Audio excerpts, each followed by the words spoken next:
Today pala, magluluto tayo ng ating ulam para sa tanghalian. Ang lulutuin natin is ano ba yun?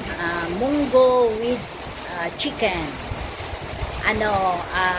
Maglalaga muna ako ng munggo, tapos saka ko siya igigisa mamaya.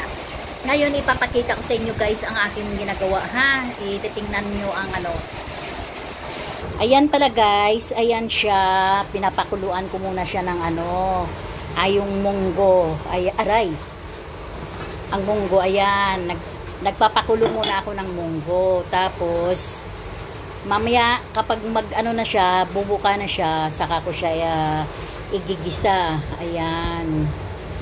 Ayan, hintayin natin magkulo. Magbuka. Ayan siya guys. Ito na pala guys yung ang gagawin natin, ayan na siya. Ngayon, ang gagawin natin is igigisa na natin siya. Sige guys, wait lang. Mainit pa, dali lang guys. Ay guys, yan pala, maglalagay tayo ng ito ang natin, mantika, magluluto tayo ng munggo with manok. Ngayon, maghihiwa muna tayo ng mga sibuyas. Ayan. Hiwain muna natin dyan na lang muna. Hiwain ko muna yung mga sibuyas.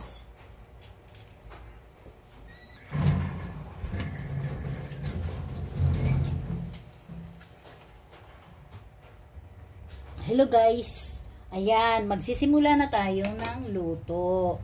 Ito na yung lulutuin natin. Ayan, lagay na tayo ng mantikang kunti lang. Panggisa lang siya guys, ayan.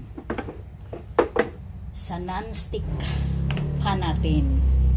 Ngayon, magigisa tayo. Unahin muna natin ang bawang.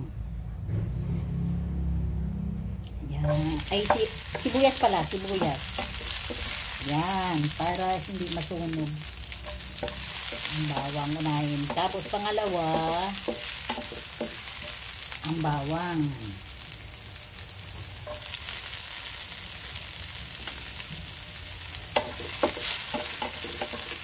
Yan.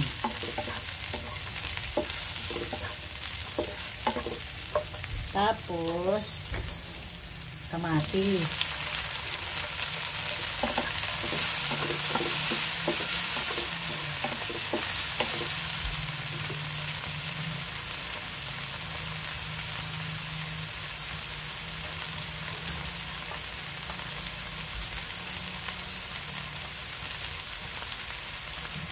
Tapos manok guys, ayan. Tatlo lang kasi tatlo actually guys, tatlo lang din kami. Hindi naman nauubos kapag ayan, manok siya. Manok na kinamatisan. May munggo.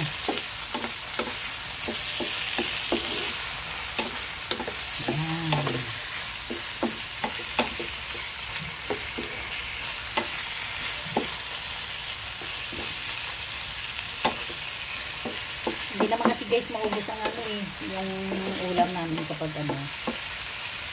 hapunan lang naman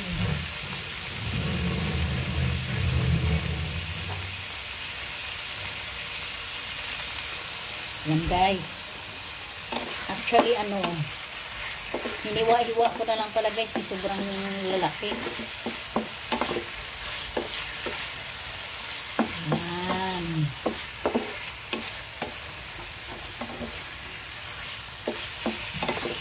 Lagyan natin ng asin.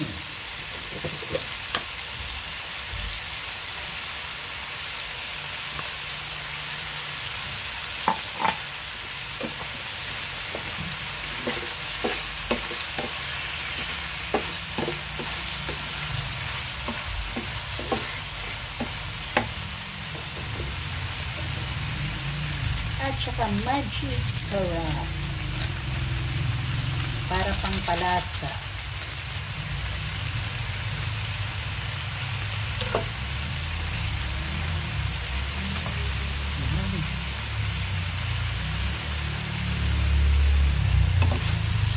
Sarap na ng amoy niya.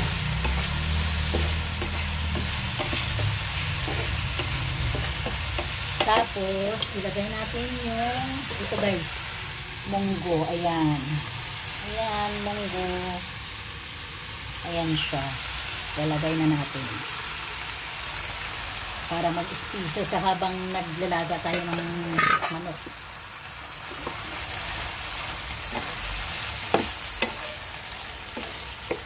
Yan lang ang ulam namin guys.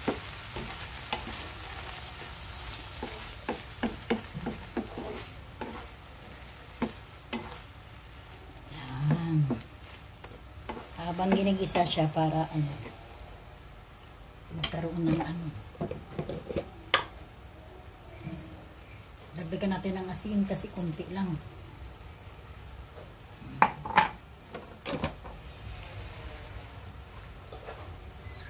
Takpan natin muna.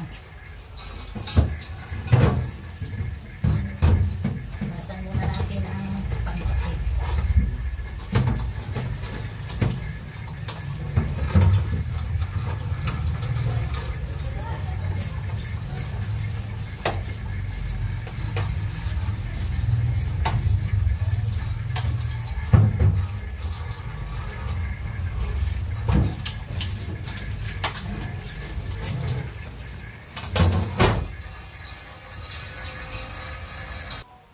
Ayan na guys.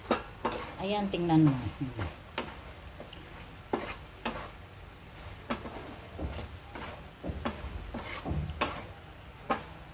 Ayan. Ngayon, lagyan natin siya ng tubig panglaga.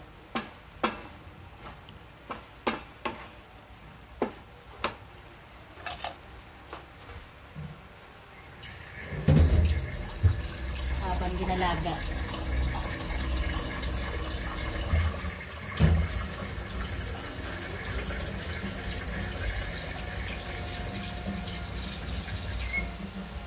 Depende yan sa iyo guys, kung ano ang nyo. Kung ano kadami ang gusto nyo ilagay na Akin isang kasi galalaga ko siya. Isang tasa.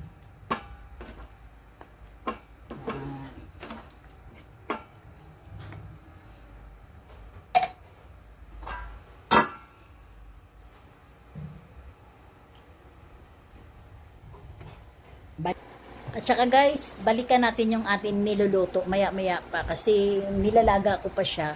Ngayon, kwentuhan muna tayo.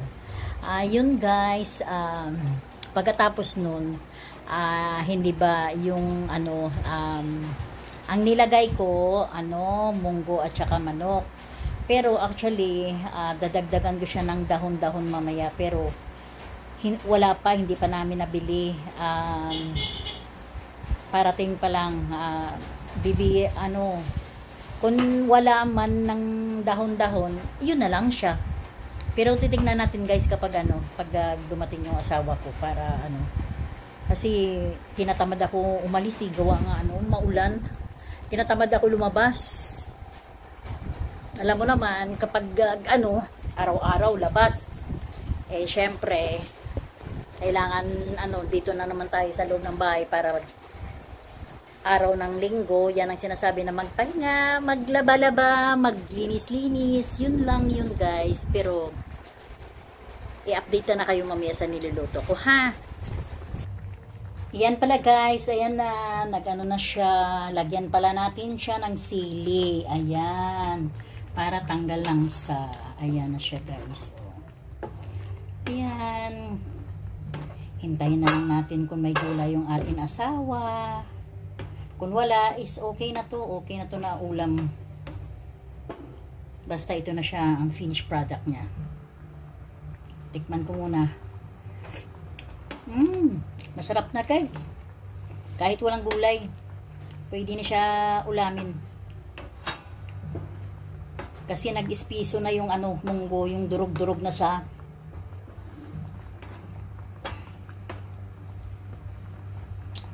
ilaga pa rin natin ulit. Para ilaga natin ang ang munggo. Para masarap na masarap. Takpan natin ulit guys. Ayan. Hi guys. Yan na yan guys. Ang finished product. Ayun. Malapot na siya guys. Ayan. Malapot na siya. O, diba? Yan na siyang natin. Finished product natin. Malapot na ang pagkaluto. Ayan na guys.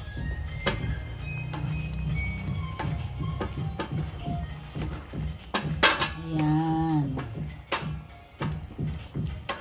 Yan ang ulam natin ng pangtanghalian. Ayan na. Ayan na. Hintahinaan ko lang ng apoy para mabilis ang Guys, yan pala ang ang finished product. Ayan. Yan siya. Ayan na siya. Ayan. Ayan. Yan guys.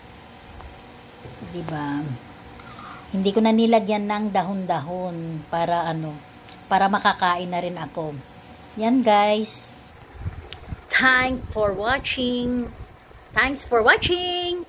Like, share, and subscribe. Bye mga kamundar. See you. God bless you all.